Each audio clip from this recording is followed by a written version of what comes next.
Welcome to my channel টির info. আজকে আমি দেখাবো মাধ্যমিক পরীক্ষা 2025-এর ফর্ম ফিল আপ কীভাবে করতে হবে এবং যারা হ্যান্ডিক্যাপ ক্যান্ডিডেট আছে তাদের জন্য এক্সট্রা টাইম রাইটার বা ইন্টারপ্রেটারের অর্ডার লেটার কিভাবে বের করতে হবে। তো চলুন, তার জন্য আমাদের প্রথমে চলে যেতে হবে, যে কোনো ব্রাউজারে চলে গেলাম।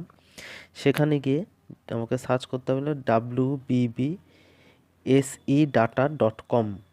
এই ওয়েবসাইটে চলে যেতে হবে, যে wbbsedata.com গিয়ে নিয়ে স্টুডেন্ট এনরোলমেন্ট ভাইড নোটিফিকেশন নাও এখানে ক্লিক করতে হবে। এই যে ক্লিক করলাম, ক্লিক করে এই যে গেট স্টার্টেড বা লগ ইন যে কোনো একটা কিছু করতে হবে। গেট স্টার্টেড করলাম আমি, এই যে লগ ইন চলে আসলো। এখানে আপনার স্কুলের ইন্ডেক্স নাম্বারটা দিতে হবে, আমি আমারটা দিয়ে দিলাম। ইন্ডেক্স নাম্বার দিয়ে দিলাম, তারপর রিকোয়েস্ট ওটিপি করলাম।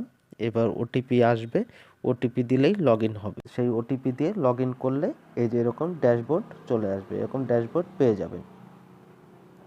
তো ড্যাশবোর্ডে এরকম থাকবে, select regular candidate, select detain candidate, select CC compartmental candidates. আপনি যে ক্যাটাগরির এনরোলমেন্ট করবেন সেই ক্যাটাগরিতে ক্লিক করবেন। আমি এই যে রেগুলার ক্যান্ডিডেটে ক্লিক করলাম।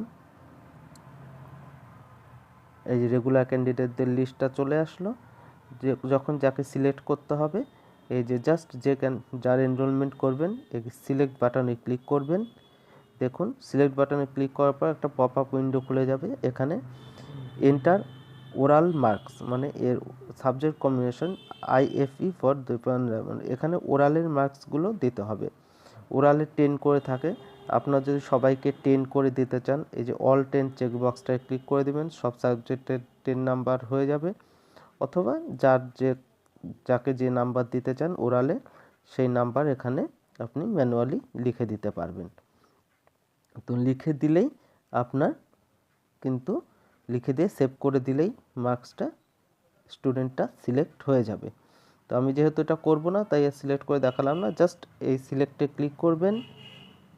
এখানে ওরালের মার্কসগুলো দেবেন, সব 10 দিতে চাইলে অল 10-এ ক্লিক করবেন, ক্লিক করে এই সেভ, বাস, তাহলেই সিলেক্ট হয়ে যাবে। এবার যদি হ্যান্ডিক্যাপ হয় CWSN, তাহলে কিভাবে তার এক্সট্রা টাইম বা রাইটার বা ইন্টারপ্রেটার যা প্রয়োজন হয় সেটা নেব।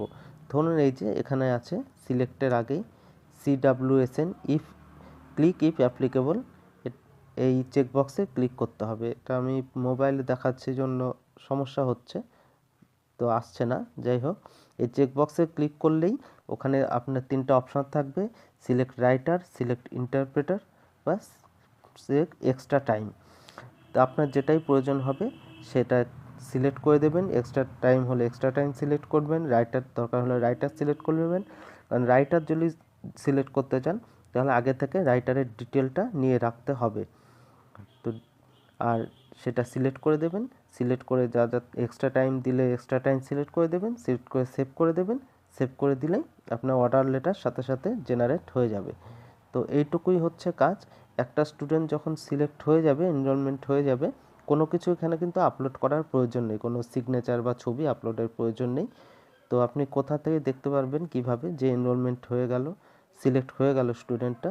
তো ব্যাক টু ড্যাশবোর্ড করবেন। এখানে ব্যাক টু ড্যাশবোর্ড করলে এই দেখুন যার যার এনরোলমেন্ট সিলেকশন হয়ে গেছে, এনরোলমেন্টটা এখানে ড্যাশবোর্ডে এই নামগুলো চলে আসবে তাদের। আমার কোটা করা হয়েছে তাই ড্যাশবোর্ডে নাম চলে এসছে। সবার সিলেক্ট হয়ে গেলে ফাইনাল সাবমিট বাটনে ক্লিক করে দেবেন, বাস, তাহলেই পেমেন্ট অপশনটা চলে আসবে। এইটুকুই কাজ। তো এই ধরনের ভিডিওর জন্য চ্যানেলটি আরও সাবস্ক্রাইব করে রাখবেন। ধন্যবাদ।